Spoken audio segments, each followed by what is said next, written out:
Hi guys, this is Christy Pogino, ang negosyanteng may Distonia. In this vlog, isi-share ko sa inyo yung aking pagbili ng mga appliances na ginagamit namin dito sa sari-sari store at sa aming bahay. So, yung mga appliances na ito ay hindi naman minsan ang nabili. Kaya lang, lahat ng appliances namin ay isang store lang ang pinagbibilan namin. Yun ay ang Abenson. So, hindi po sponsor ang pag-vlog nito. Masyado lang akong na-amaze sa quality ng products na nabibili ko sa Abenson, lalong-lalo na ang kanilang after service. Karamihan ng appliances na nabili ko ay bunga ng pag-online selling at ng Gcash. Ganyan na pagka nagmamature na tayo ang nagpapakilig sa atin ay ang pamimili ng mga appliances na magagamit sa ating bahay.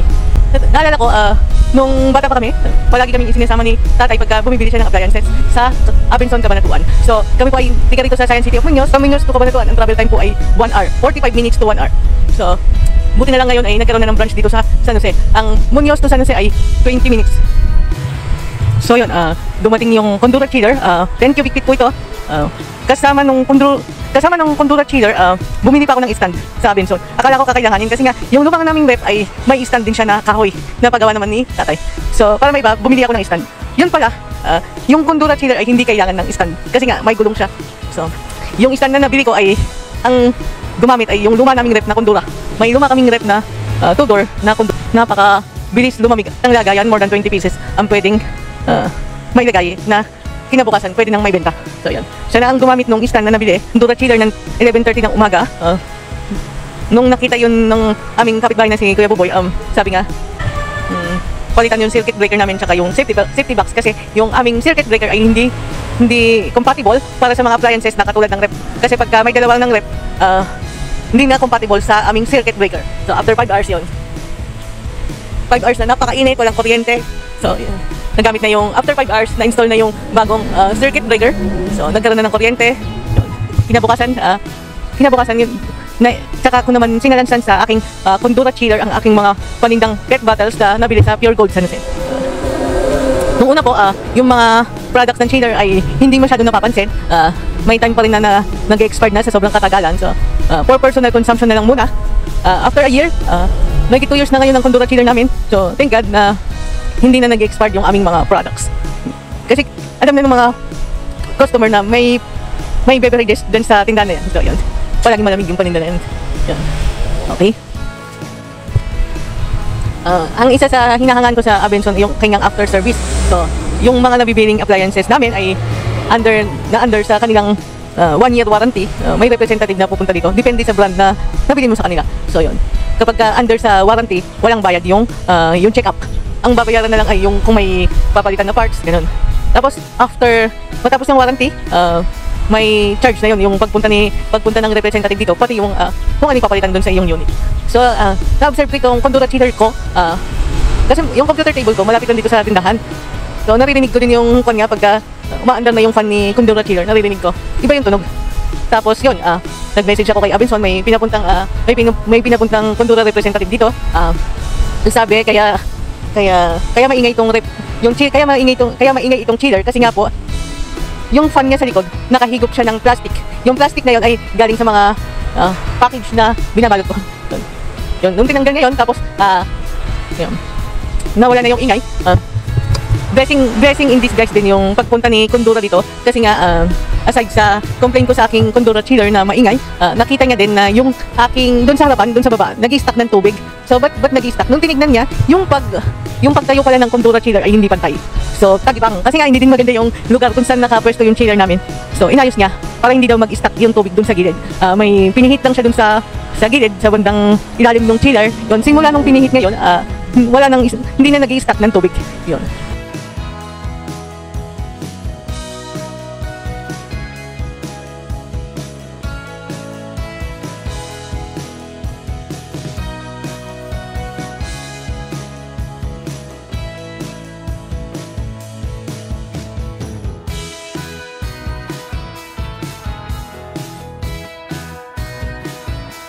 Nung nabili yung Condura chiller namin, after 6 to 7 months, tuluyan na nag-retard yung aming two-door Condura.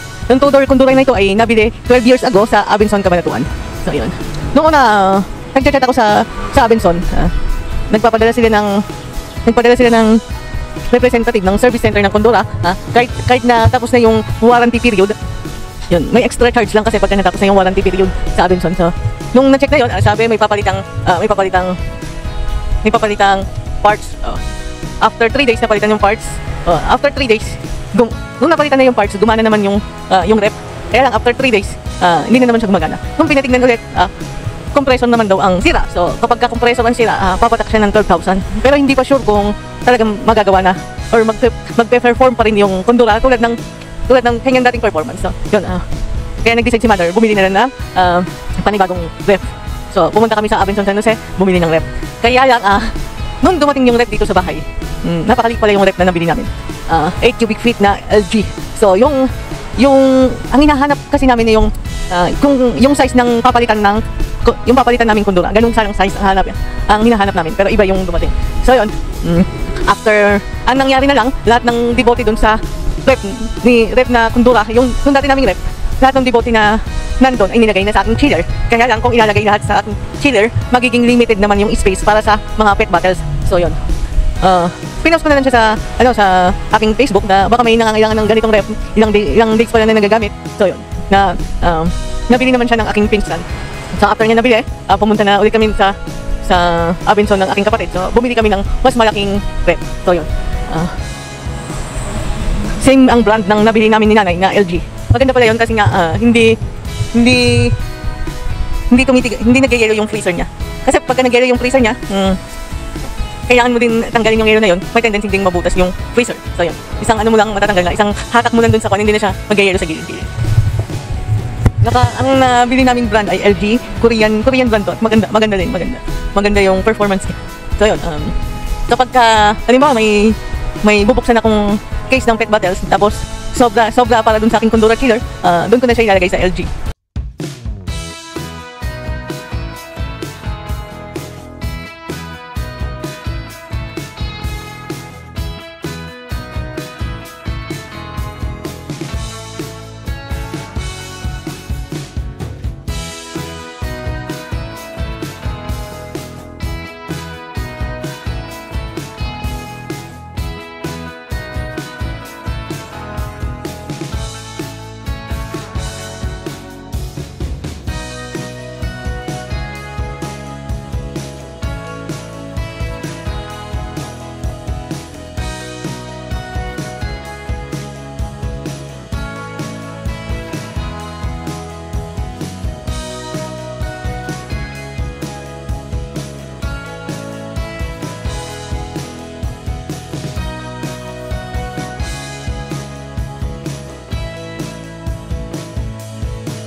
So yun, nagpunta ako ng Cabanatuan. So yung pinuntahan kong branch ng PhilHealth, dapat noon ay Abenson sa NFAC.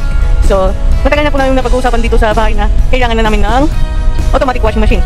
Kaya lang ang madalas na nakikita kong automatic machine ay front load.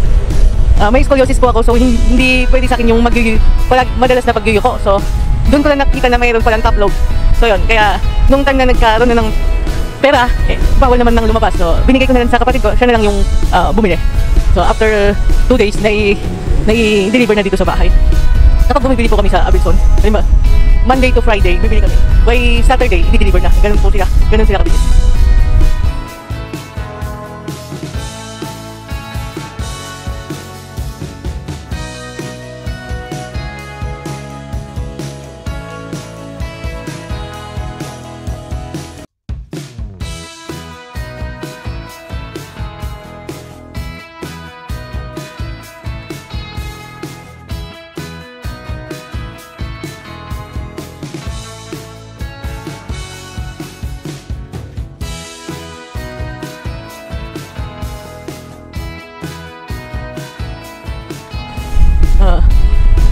nakabili, nung March 2022 naman ay na-hospital si tatay. So, nung umuwi kami, last week ng March, ang sakit kasi ni tatay is diabetic, saka komplikasyon sa lungs. Napakainit naman, summer po nun. So, nung nalaman ni kuya na kailangan ng aircon ni tatay kasi nga nurse siya, binigyan na lang niya po ako ng budget, tapos ako na namili.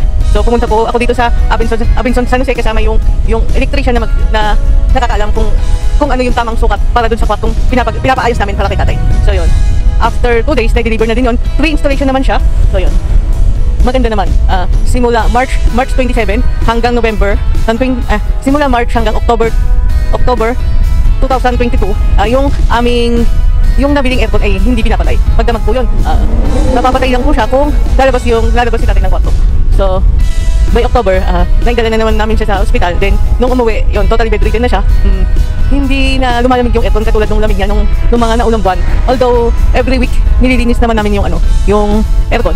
So, yun, tumawag kami sa Abenson, tapos advice nila for cleaning kasi nga hindi lumalamig. So, may pre-cleaning kami, tapos under pa siya ng 1-year warranty. So, ang sabi, after 3 days, may pupuntang representative ng service center. Kaya lang, ang sabi ko naman, baka pwedeng i-priority kasi nga may pasyente kami nangangailangan ng aircon.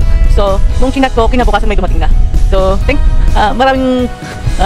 na-appreciate ko yung effort nila kasi nga ganun sila kabilis mag-respond sa aking request na as soon as possible, may representative na tumingin na ng aircon kasi kailangan na ni tatay.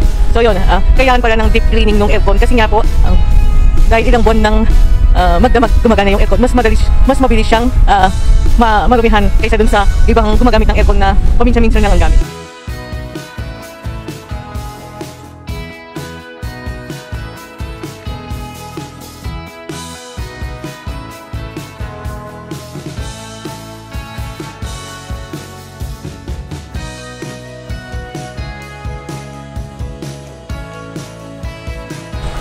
Maraming salamat po sa panonood.